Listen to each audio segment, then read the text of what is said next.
ববি, আমি আর খেলবো না রে। আমার না ভীষণ খিদে লেগেছে। আমি এখন বাড়ি চলে যাই, আরেকদিন এসে খেলবো। টিম্পা টিম্পা, তোর খিদে পেয়েছে? আমার মা না আজকে অনেক পিঠা বানাচ্ছে। তুই আমার সঙ্গে আমার বাড়িতে চল, তোকে আমি পিঠা খেতে দেব।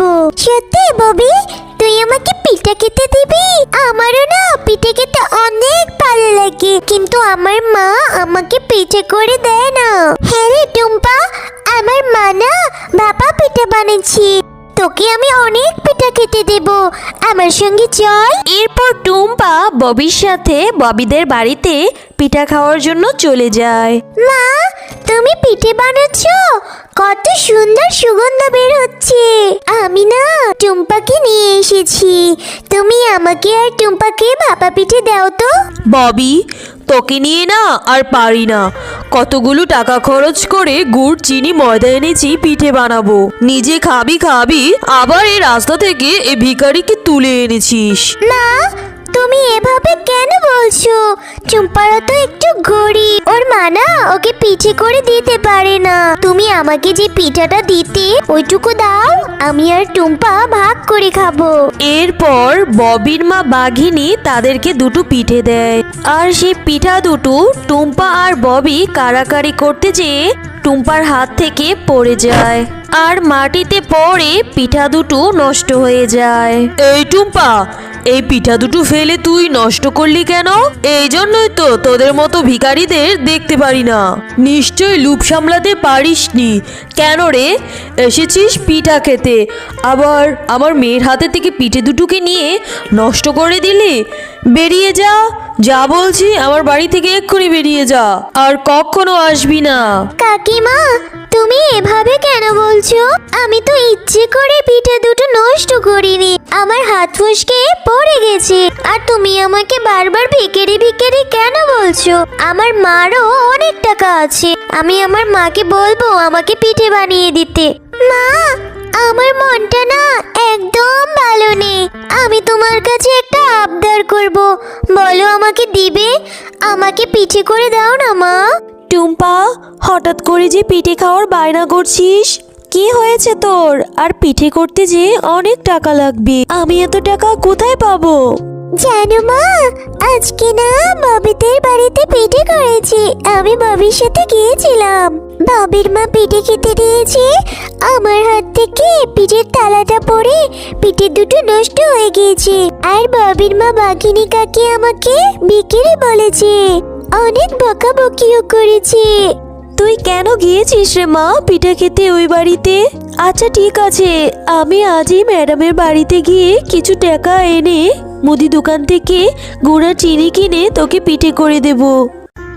বাঘিনী ম্যাডাম, আমাকে আমার কাজের কিছু অগ্রিম টাকা দিন না, আমার ছোট মেয়েটা যে পিঠা খেতে চাইছে।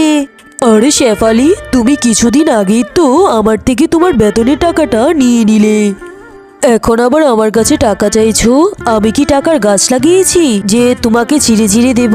আর আমার এখন হাতে কোনো টাকাও নেই। ম্যাডাম, আপনারা তো খুব ধনী, আপনারা চাইলে 200 টাকা দিয়ে দিতে পারেন। আমি যে খুবই অভাবী, মাত্র 100 টাকা দিন না ম্যাডাম, আমি তো আমার কাজের টাকাই চাইছি, আপনি আমার বেতন থেকে কেটে নেবেন। তুমি তো জানো ব্যবসার কাজে তোমার স্যার বাইরে গিয়েছে, তাই এখন আর আমি এত টাকা খরচ করতে পারবো না, মাস শেষ হলে একবারই টাকা নিবে। বাঘ মামা, আমাকে বাকিতে একটু গুড় আর একটু ময়দা দিতে পারবে? আমি মাস শেষে তোমাকে টাকাটা দিয়ে দেব। শেফালি, আমি যে বাকিতে কারো কাছে কিছু বিক্রি করি না, আর তুই হচ্ছিস গরিব, তোর কাছে বাকিতে কিছু বিক্রি করলে তুই টাকা দিতে অনেক দেরি করবি। যা তো, বিরক্ত করিস না। আমার মেয়েটা যে পথ চেয়ে বসে আছে। ঠিক আছে বাঘ মামা, আমার কাছে 20 টাকা আছে, এই টাকাটা দিয়ে যতখানি আটার গুঁড়ো হয় ততখানি দিয়ে দাও তুমি বরং। এরপরে শেফা শিয়ালিনী বাগের থেকে 20 টাকা দিয়ে কিছু ময়দা আর গুড় নিয়ে বাড়িতে চলে যায়। মা, এত দেরি হচ্ছে কেন পিঠে হতে? আমাকে দাও দাও, আজকে আমি অনেক পিঠে খাবো। পাগলি মেয়ে আমার, কিন্তু অনেক পিঠা কি করে খাবি? আমি যে একটুখানি ময়দা আর গুড় এনেছি তা দিয়ে তো 2টে পিঠে হবে। এই 2টা পিঠে তুই মন ভরে খাবি রে মা। এরপর টুম্পার মা তার তৈরি করা 2টা পিঠা টুম্পাকে দিয়ে দেয়। মা, তুমি 2টে পিঠে আমাকে দিয়ে দিলে। একটা পিঠে তুমি খাও আর একটা পিঠে আমি খাবো। আচ্ছা মা, এই পিঠেটা আমাদের বাড়ির পিছনে পুকুরের সামনে বসে গিয়ে আমি খাই। পাগলি মেয়ে আমার, পুকুর পাড়ে গিয়ে বসে বসে পিঠে খাবি? আচ্ছা ঠিক আছে, যা, বেশি দেরি করিস না, আবার তাড়াতাড়ি বাড়ি ফিরে আসবি। দিদি ভাই, কি কাচ্ছ এত তৃপ্তি করে? আমার যে খুব খিদে পেয়েছে গো, 2 দিন হলো কিচ্ছুটি খাইনি, পেটে কোনো দানা পানিও পড়েনি। যদি একটু খাবার খেতে পারতাম কোথাও। আমি ভাপা পিঠে খাচ্ছি দাদিমা। আমার মা না আমার জন্য পিঠে বানিয়েছে। তুমি কদিন ধরে কিছু খাওনি, ঠিক আছে? আমার পিঠেতে আমি তোমাকে দিয়ে দিচ্ছি। এই নাও, এই পিঠেটা খেয়ে তোমার পেটটা ভরিয়ে নাও। আর সে বিদ্যা শিয়ালিনী হঠাৎ করে একটি লাল পরীতে পরিণত হয়। টুম্পা, তুমি অনেক ভালো মেয়ে, তোমার মনটা অনেক ভালো।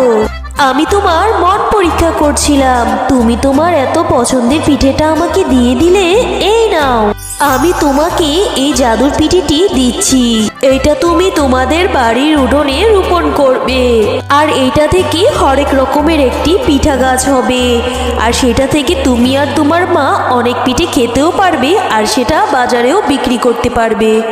এরপর টুম্পা পরিদয় সেই জাদুর পিঠেটিকে বাড়ির উঠানে নিয়ে রোপণ করতে থাকে। আর হঠাৎ করে সেখান থেকে একটি অনেক বড় জাদুর পিঠে গাছ তৈরি হয়ে যায়। মা জানো, আমি পুকুরের পাশে বসে বসে পিঠে খাচ্ছিলাম, সেখানে একটা বৃদ্ধা শিয়ালিনী আসে। তারপর আমি তাকে একটা পিঠে খেতে দেই, আর তখন সে একটা লাল পরী হয়ে যায়। আর লাল পরীটা আমাকে একটা জাদুর পিঠে দিয়েছে, আর সেটা রোপণ করাতে জাদুর পিঠে গাছ হয়ে গিয়েছে। চলো মা, এখান থেকে কিছু পিঠে পেরে আমরা বাজারে বিক্রি করব। তোমাকে আর মানুষের বাসায় কাজ করতে হবে না। এরপর টুম্পা আর তার মা মিলে সেই পিঠেগুলো পেরে সেগুলো নিয়ে বাজারে যায়। আর বাজারে যেয়ে তারা একটি পিঠার দোকান দেয় আর পিঠা বিক্রি করতে থাকে।